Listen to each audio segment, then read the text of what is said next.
starts right now. See if you're guilty of the incredibly creepy things parents do. Is your child's homework too hard for you? Why more and more parents are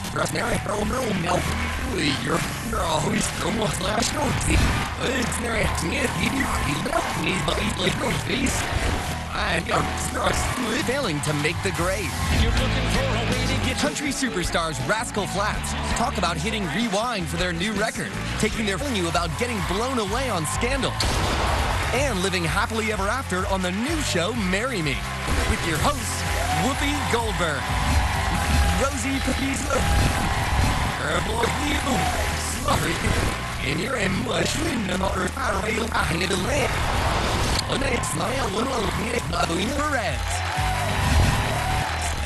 and Rosie O'Donnell. It all starts now on The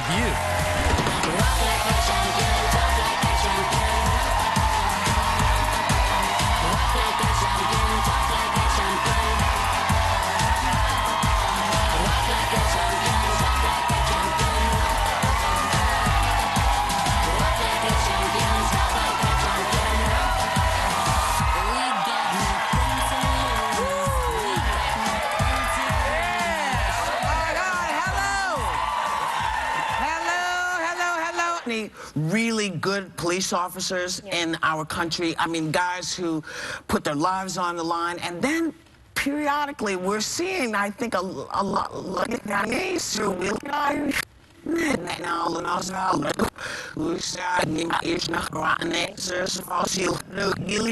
a lot of strange behavior in police officers. It's a disturbing trend, I think, and they're caught on camera getting violent with folks. One making headlines now is a 17-year-old Marcel Hammer, who was confronted by cops who thought he was smoking a joint, even though you can hear him saying, "No, it's a cigarette." Take a look. Mister, it was just a cigarette, sir. What you mean? It was just a cigarette. Oh! Yo, wow! You knocked him out! You knocked him out! You knocked him out! You knocked him out! Shallow, wake up! You knocked out! Well, and I mean, it wouldn't be appropriate behavior if you were smoking pot either. No, you can't punch people out for that. Right. People are supposed to protect them. Listen, I think this is why you see so much openness in law enforcement for body cameras. You know, the GoPro cameras are what normal people can have, but they develop cameras for police officers. We see them in the dashboard, and now I think there's a big movement to have all police officers wear them. So I think maybe this has always happened. Not. And so I think that it will protect the good and the bad. And I think it's smart. Al Sharpton had suggested it years ago, and people scoffed at him. And look at where we were with that. That's also more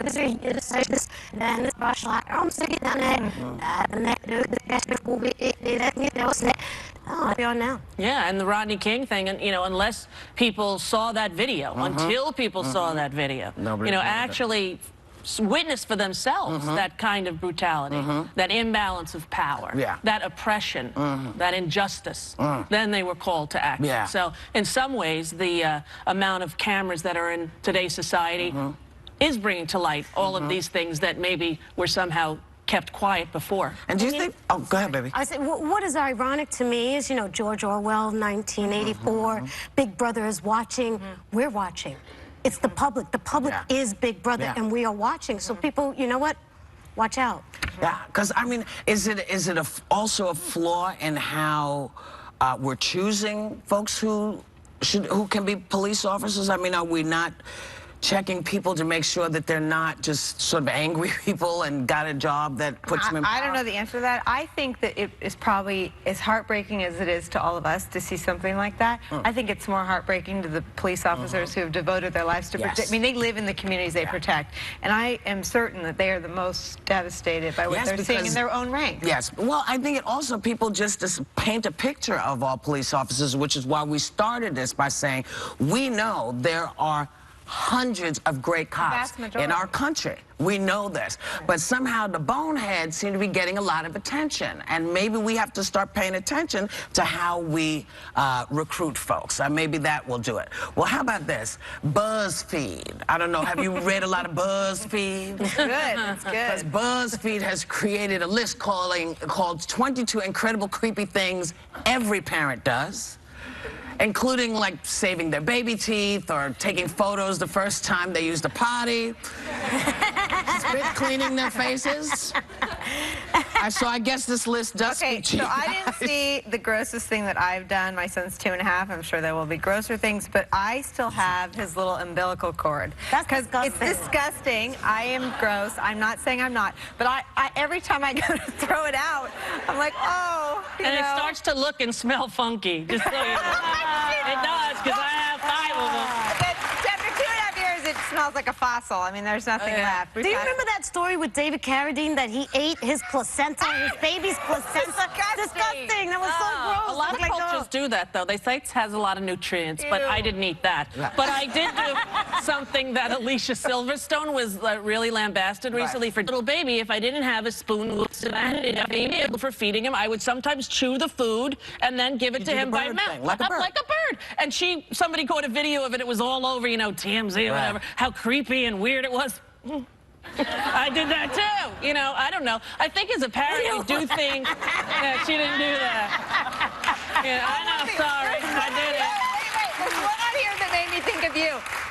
Making other people hold your kids. Do you just die when people are like, here, hold it? Well, no, I like them. Right. I only had one for that reason. Okay. Understood. But it's like, and also because, you know, y'all around kids a lot, so I know my immunity is going to have a tendency, I don't know why, but they always sneeze around me. And so they're like, here, hold my baby, and it's like, pew. Now, this is a gross story that we possibly might have to edit. But when my son had his first jar of baby food, and I was trying to show off a little bit with my friends, you know, your first kid, and then I picked him up and like, who's the baby boy? Who's the baby boy? Right into my mouth. And I didn't want to scare him because, you know, so I was like, it's okay. It's okay. Mommy's okay with this. You know what my niece would always do with her child? She would always hold him up to smell if he pooped in the diaper. Every day. Of course. And people would think that's disgusting. I go, no, sometimes you gotta smell. Right. Yeah. In fact, I actually tell the other kids, I'm like, Vivi, smell her butt. And they don't even, they just go, no, she's good, you know. Well, I like this because it makes me ask you about this because there some survey, you know, we love surveys, talking about homework, kids' homework, and how hard it is for parents to get through their kids' homework. Now, half the parents say they struggle with it because they don't understand the subject matter. Maybe it's changed, but you have a good idea. Well, I think that the problem goes back to the classroom. There is a problem with our education system. It's antiquated and it needs to be changed. It doesn't promote critical thinking, which is really creative thinking. And so when a kid goes home and they get nervous about doing their homework, they block out. There should be a program in accordance with where it teaches the parent how to teach their child at home, because doing yes, you have to do it. You have to do it. Yeah. You have to do it. And also, the more creative that you can be with your child in regards to their education, the more results you will see. And it's been proven time and time and time again. A lot of times there are parents like myself who is severely dyslexic and could not help their child. Now, you know, math, for me, sequencing numbers is like this to me. Can't do it either. Yeah. I hate it. But I had to have other people work with Alice, but she was very good. But I think a lot of parents don't retain a lot of information because stuff moves out. Well, there goes the thing. There goes the problem because of over-testing. Yeah. You know, when you don't remember your algebra, it's because that you were just drill. Yeah. You learned it for a test. You didn't learn it for a reason. There you go. There you go. We'll be back with more Hot Topics. Throw out everything you think you know about what kids are doing in college. The truth will surprise you. Rascal Flatts talk about who just welcomed another little rascal and why they're putting down their instruments on this tour.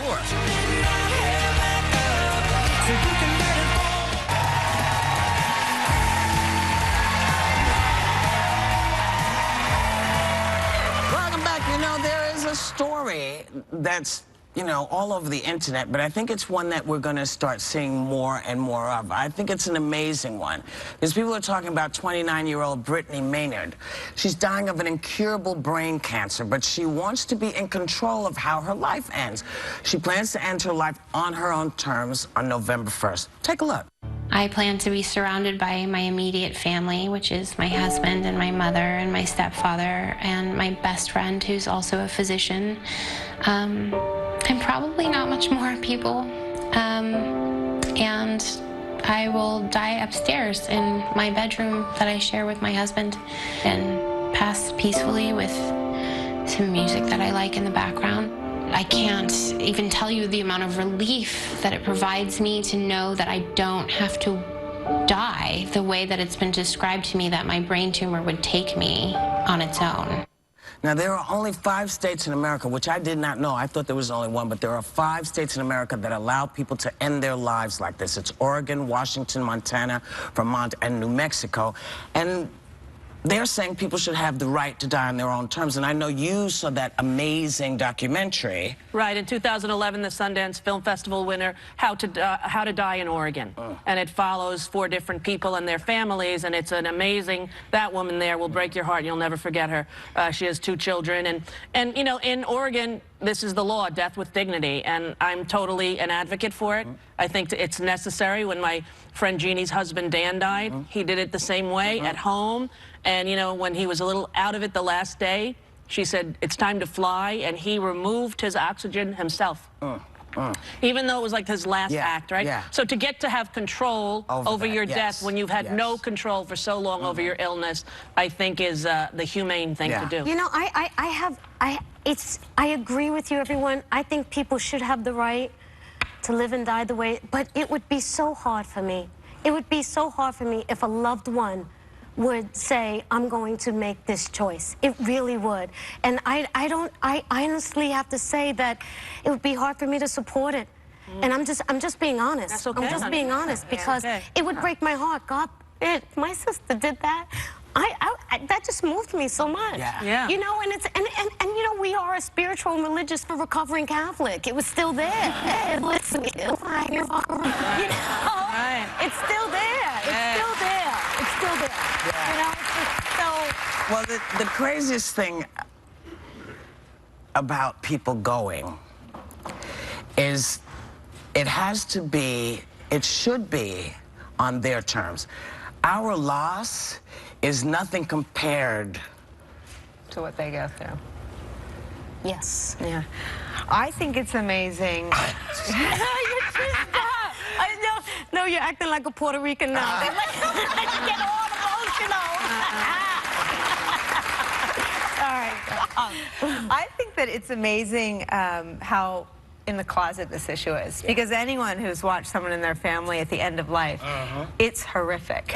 For them, for you, there is no neutral party giving you advice. No, I remember, you know, our family went through this with my grandmother, and someone walked in and said, well, we could amputate her legs, and we were like, oh my God, is that what we should do? I mean, there's no guidebook, there are no rules, and I think what's so miraculous about her is her strength. Because we were too weak. We just stayed in the hospital and did what they told us to do. We probably caused more suffering than the medicine helped, you know, alleviated. So I think it's incredibly complicated. It's an issue that is in the closet. Families don't know how they're going to deal with it, and then when they get to that point, if someone is sick or it's end of life, there's no good advice. There's no good. Listen, my mother said to me about a year before she died, she said, look, Karen, if I go and I'm not quite gone, put me in the microwave.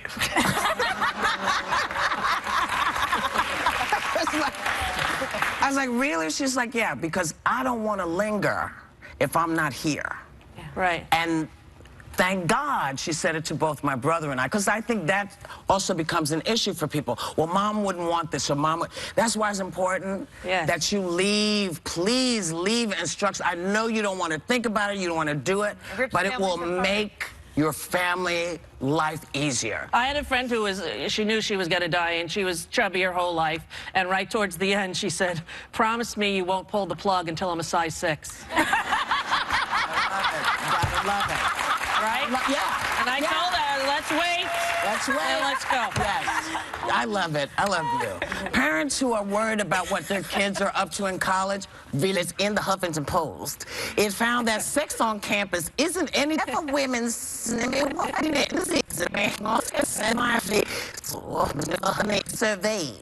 was still virgins. I sneezed.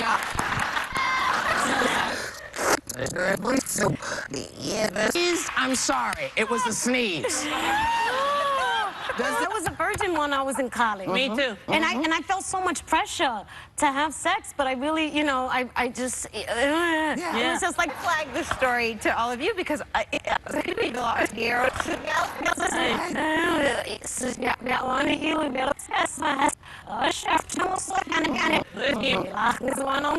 it goes against everything you sort of see and hear about this generation. They're sexting and they're text sexting and sex, whatever it is. Yeah. They're taking pictures. We got it.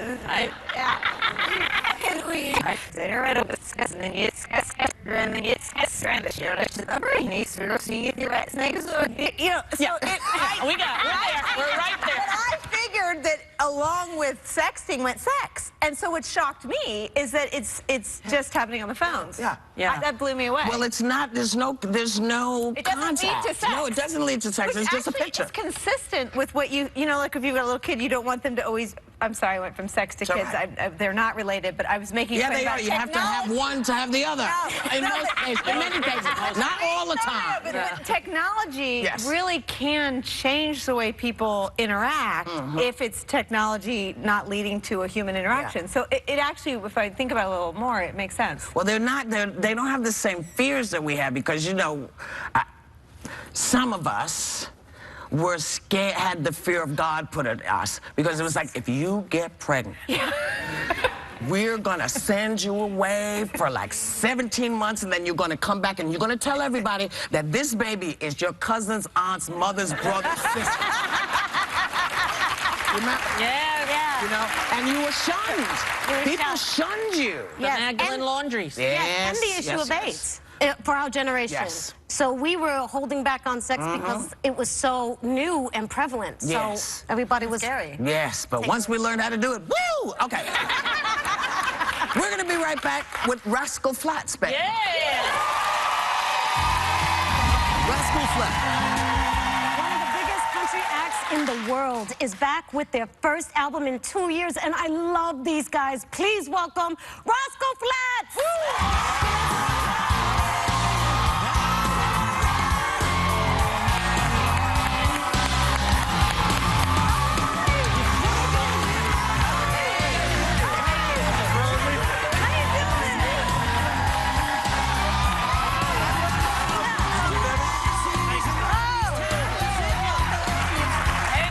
Okay, so first of all, Joe, Don, congratulations.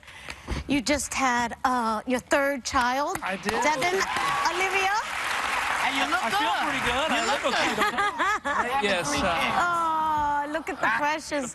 Oh, how's she doing? She's doing great. She got a clean bill of health yesterday, the doctor. So that's Jagger, my son's 6, Raquel. We call her Rocky. She's 4. And they are naturals. They're really good. Oh my God! So you guys are surrounded by kids. Gary, you have 2 daughters. Jay, you have 2 kids as well. What? I mean, they're little kids, but what kind of music are they listening to? Yeah, well, my kids are 10 and 14, so we're at 5 Seconds of Summer. There for a while, they thought the only thing that we ever did was the Justin Bieber duet, Hannah Montana movie, and what was the other one? Cars. You know, Yeah, just the whole Cars thing. But yeah, they're like 5 Seconds of Summer. They're off the One Direction. Right. You know, they're off of that. So. And my son is crazy about Jackson Brown's Somebody's Baby. He playing it by myself one night, and he asked for it all the time. Now, Somebody's Baby, Daddy. Play Somebody's Baby. So he's got great taste already. Yeah, really? You know? My God. I love you guys. Tell us about it.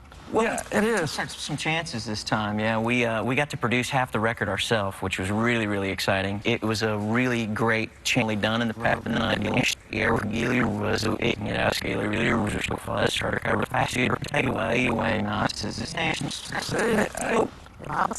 Fast. And it really gave us a chance. I have a studio in my house, so we got to camp out there, experiment, and more importantly, find out what we shouldn't be doing, right, as well as what we should be. And what did you discover that you should not be doing?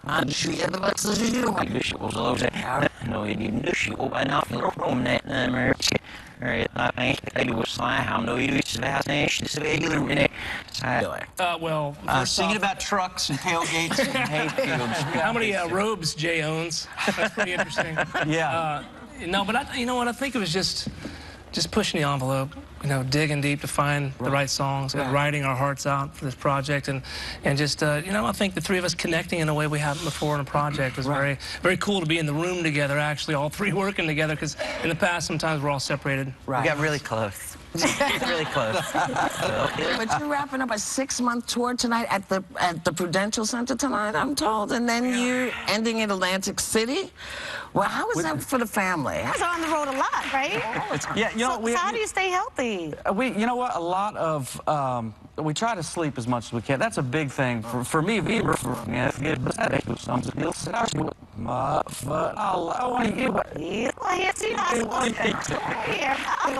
Vocally, that's a big thing, is rest. But you do a piece, I believe, on the album a cappella. Will you do a little a cappella, please, for us?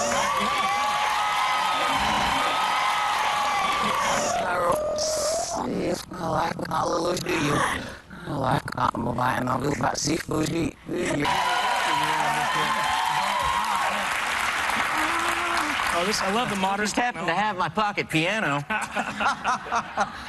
Check it out. Jesus love, Jesus, Jesus, Jesus. Oh, is that not right? You got it. Okay, ready? We are the ending of a prayer fulfilled. We are the fire that others long to build. And a poet's vision that has come this far. We dreamed of something real, and now we are.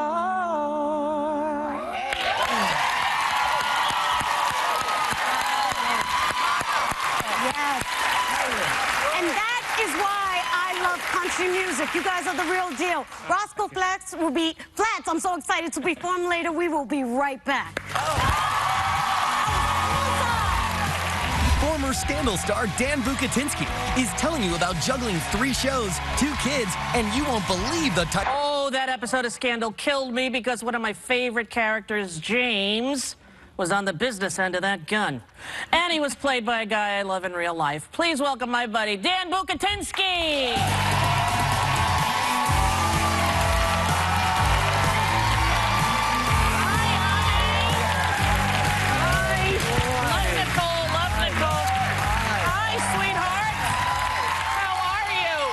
Good. Can I say, was I one of the many who texted you that night? Yes. You were I tackled him backstage and was like, I'm still traumatized. I know. It's amazing how many people don't know that I'm not really dead. Right, yeah. I get stopped all the time going, you're alive!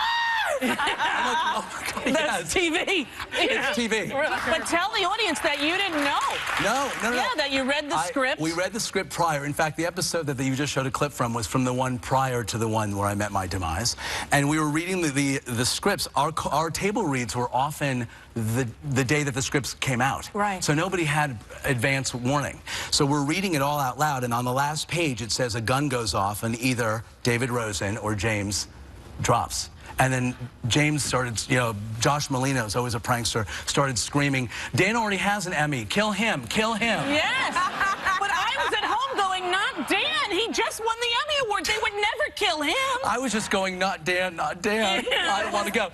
But they didn't know. The truth is, they didn't know. They were like working out the story and trying to make it explosive and emotional, and it was. And they did, and you were great on that show, and now you have a brand new show. Yeah, I'm excited. This one sounds amazing. Well, it's a comedy. Marry Me on NBC. Really, really fun. David Casp, who created Happy Endings. Which is a great Great character. You know, Tim and I had never met before. Right. And we're put together as this couple who've been together for 35 years, clearly, because we're old enough to have a 32-year-old daughter. It's okay. I imagine I've had a lot of work done on the show. And, you know, Tim and I couldn't be more different in real life, and yet we have a weird chemistry with each other. I mean, Tim's a straight dude, I'm the gay guy, and it's always the straight guy who's so affectionate.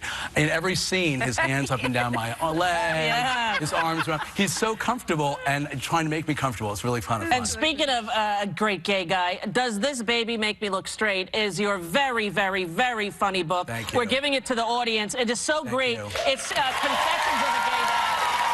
And you talk about your husband and your two gorgeous, beautiful babies. It really is a story about how we adopted our kids and my journey into what I consider to be, unbeknownst to me, getting in touch with my inner mommy. I mean, I think no one really realizes it, but you can have a maternal instinct and still be a Jewish gay guy from New York. Exactly. And, you know,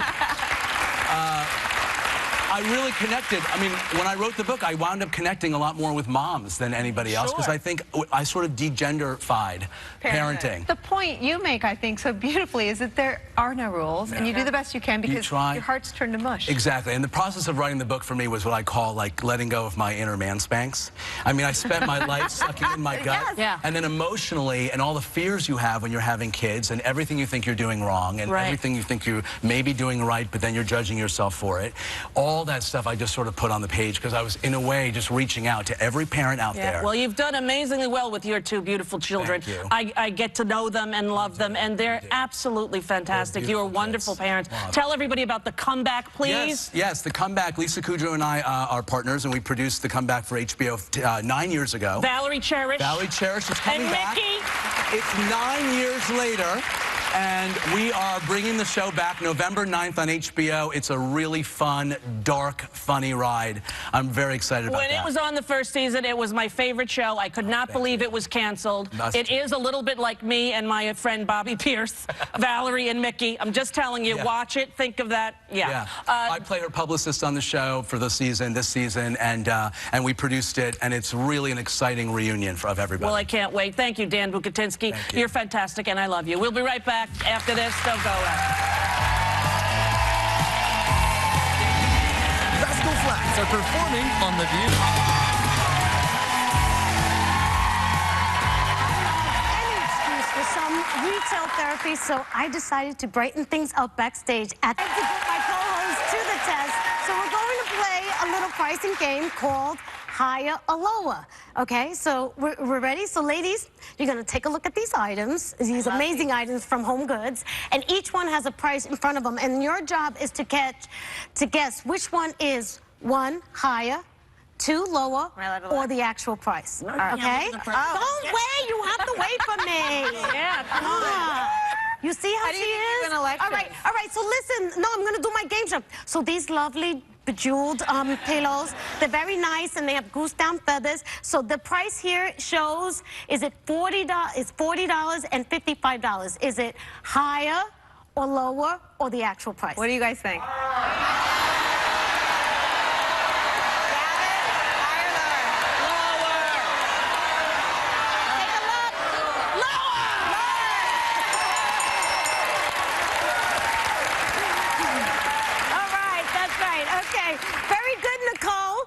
So the next one, thank you, Vanna White. Whoopi, take a look at this hand-crafted blown glass lamp from India. Now the price says $69.99. So is the price higher? Is that a fixed price? $69.99? Think it's higher? She thinks it's higher. Let's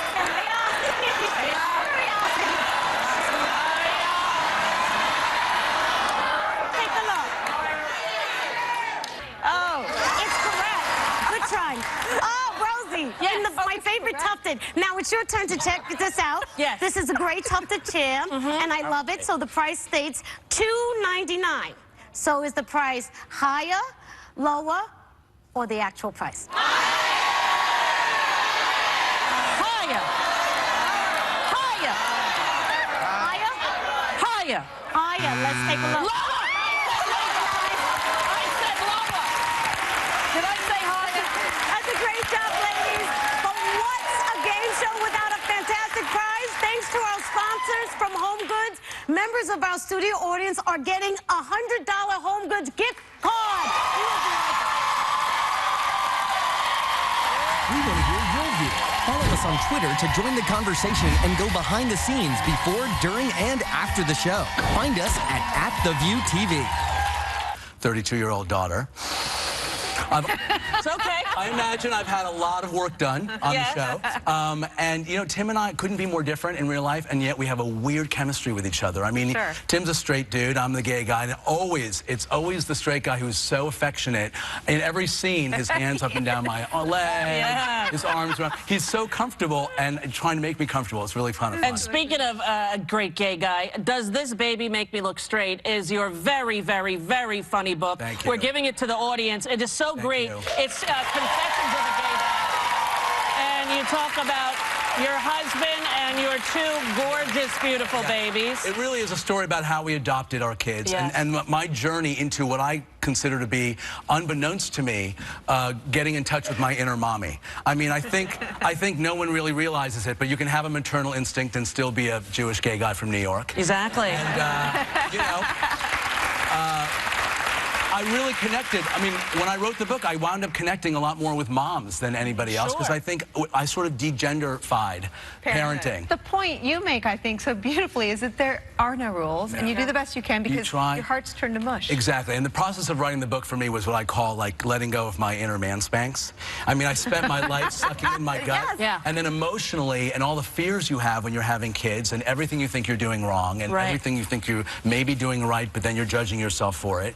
All that stuff I just sort of put on the page because I was, in a way, just reaching out to every parent out there. Well, you've done amazingly well with your two beautiful children. Thank you. I get to know them and love them, and they're absolutely fantastic. You are wonderful parents. Tell everybody about The Comeback, please. Yes, The Comeback. Lisa Kudrow and I are partners, and we produced The Comeback for HBO 9 years ago. Valerie Cherish. Valerie Cherish is coming back. And Mickey.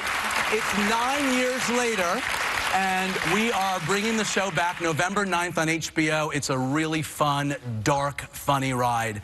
I'm very excited about that. When it was on the first season, it was my favorite show. I could not believe it was canceled. It is a little bit like me and my friend Bobby Pierce, Valerie and Mickey. I'm just telling you, watch it, think of that.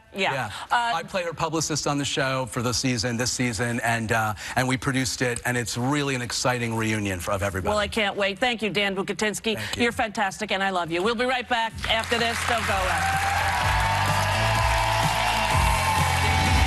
Rascal Flatts are performing on The View. Any excuse for some retail therapy, so I decided to brighten things up backstage to put my co-host to the test. So we're going to play a little pricing game called Higher or Lower. Okay, so we're ready. So ladies, you're gonna take a look at these items, these amazing items from Home Goods, and each one has a price in front of them. And your job is to guess which one is 1 higher, 2 lower, or the actual price. Okay? Don't wait. You have to wait for me. Come on. You see how she is? All right. So listen. No, I'm gonna do my game show. So these lovely bejeweled pillows, they're very nice and they have goose down feathers. So the price here shows, is it $40? It's $40 and $55. Is it higher or lower or the actual price? What do you guys think?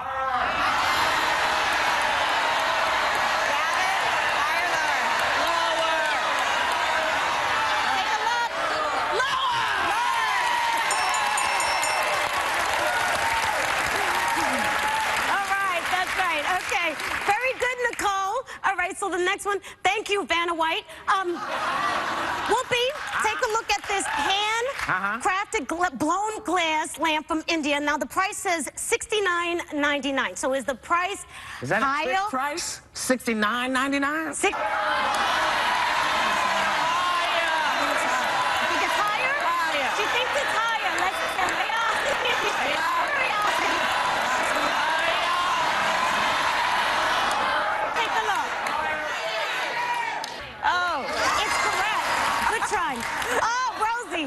my favorite tufted. Now it's your turn to check this out. Yes. This is a gray tufted chair, and I love it. So the price states $2.99. So is the price higher, lower, or the actual price? Higher. Higher. Higher. Higher. higher. Let's take a look. Did I say higher? That's a great job, ladies. But what's a game show without a fantastic prize? Thanks to our sponsors from Home Goods, members of our studio audience are getting a $100 Home Goods gift card. We want to hear your view. Follow us on Twitter to join the conversation and go behind the scenes before, during, and after the show. Find us at @TheViewTV.